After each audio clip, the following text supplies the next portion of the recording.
Hi friends, welcome to NDC channel. ఎలా ఉన్నారు? మనం ఎవ్రీ వీక్ మనం రకరకాల టాపిక్స్ మాట్లాడుకుంటున్నాం డెంటల్ రిలేటెడ్వి. సో ఈరోజు ఇంకో కొత్త టాపిక్ ఏంటంటే, మనం ఇంతకుముందు కూడా దీన్ని డిస్కస్ చేస్తున్నాం, అయినా కూడా ప్రెగ్నెన్సీ టైంలో రూట్ కెనాల్ ట్రీట్మెంట్ చేసుకోవచ్చా? ఇది ప్రెగ్నెన్సీ ఉన్న టైంలో, ఆ పీరియడ్లో చేసుకోవచ్చా అని అంటే ఎస్, చేసుకోవచ్చు.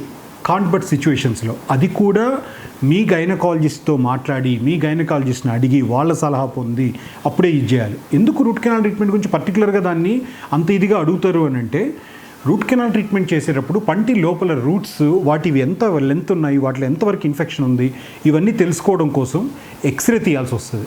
ఎక్స్రే తీయడం అనేది ప్రెగ్నెన్సీ ఉన్న ప్రెగ్నెంట్ పీపుల్కి డెఫినెట్లీ అది కాంట్రా ఇండికేటెడ్, చేయకూడదు.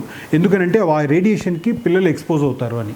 కానీ ఇప్పుడున్న అధునాతన సౌకర్యాల వల్ల చాలామంది హాస్పిటల్స్లో, చాలా డెంటల్ హాస్పిటల్స్లో మనకు లెడేప్రాన్ అనేసి ఇస్తారు. లెడేప్రాన్సే కాకుండా హ్యాండ్ ఎక్స్రేస్ ఉంటాయన్నమాట. హ్యాండ్ ఆపరేటెడ్ ఎక్స్రేస్లో ప్లస్ ఆర్వీజీస్లో ఏముంటుందంటే ఓన్లీ 0.1 ఆర్ 0.2 వాటి టైం మాత్రం మనం ఎక్స్పోజ్ చేసి వాటిని మనం ఎక్స్రే తీస్తారు. ఆ ఎక్స్రే తీసినప్పుడు ఏమవుతుందంటే చాలా అంటే రెగ్యులర్గా ఎక్స్రే దానికి ఓన్లీ ఒక 1/10 ఆర్ 1/20th టైంలో మనం ఎక్స్రే ప్లస్ విత్ లెడ్ ఏప్రాన్తో. అందువల్ల ఆ టైంని మనం, ఆ ప్రాబ్లమ్ని మనం దాన్ని ఓవర్కమ్ చేయొచ్చు. రెండో ప్రాబ్లం ఏముంటుంది అని అంటే, ప్రెగ్నెన్సీ టైంలో మనం అన్ని ట్యాబ్లెట్స్ వాడకూడదు, మరి యాంటీబయాటిక్స్ ఎక్కువ వాడకూడదు.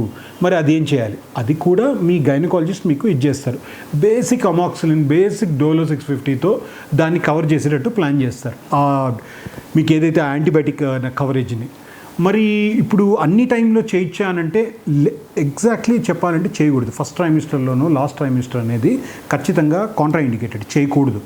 ఎందుకు అని అంటే ఆ టైంలో వాళ్ళకి ఏదన్నా మీకు ప్రెగ్నెన్సీ పెయిన్స్ వచ్చినా కూడా ఆ టైంలో సమ్టైమ్స్ వాళ్ళ డెంటల్ చైర్ మీద కంఫర్ట్ పొజిషన్స్ లేక, లేదా మేము ఇచ్చే ట్యాబ్లెట్స్ వల్ల కొన్నిసార్లు వాళ్ళకి సమ్ వామిటింగ్స్ అని ఎక్కువ ఇచ్చేయడం వల్ల వాటిని వద్దనే చెప్తారు.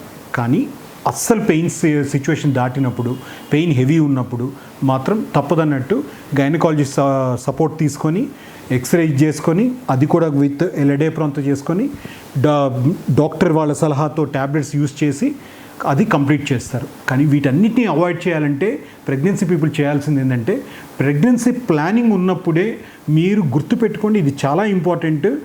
మీరు డెంటిస్ట్ని కలిసి ఒక్కసారి ప్రాపర్ క్లీన్ చేసి ఒక జనరల్ చెకప్కి వెళ్ళండి.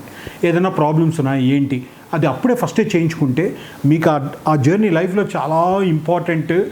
మీకు ఆ ప్రెగ్నెన్సీ, ఆ జర్నీ, ఆ టైం, ఆ 9 months అనేది హ్యాపీగా ఎంజాయ్ చేయొచ్చు. ఇది ఒకటి కొత్తగా తలనొప్పి రాకుండా ఉండేటట్టు, మా దగ్గరికి రావాల్సిన అవసరం లేకుండా ఉండేటట్టు చేస్తుంది. ఎనీవే, మీకు మెసేజ్ రీచ్ అయింది అనుకుంటాను. ఇంకా దీని గురించి ఏమైనా డౌట్స్ ఉంటే కింద కమెంట్ సెక్షన్లో మెన్షన్ చేయండి. డెఫినెట్లీ దానికి నేను ఆన్సర్ ఇస్తాను. Thank you.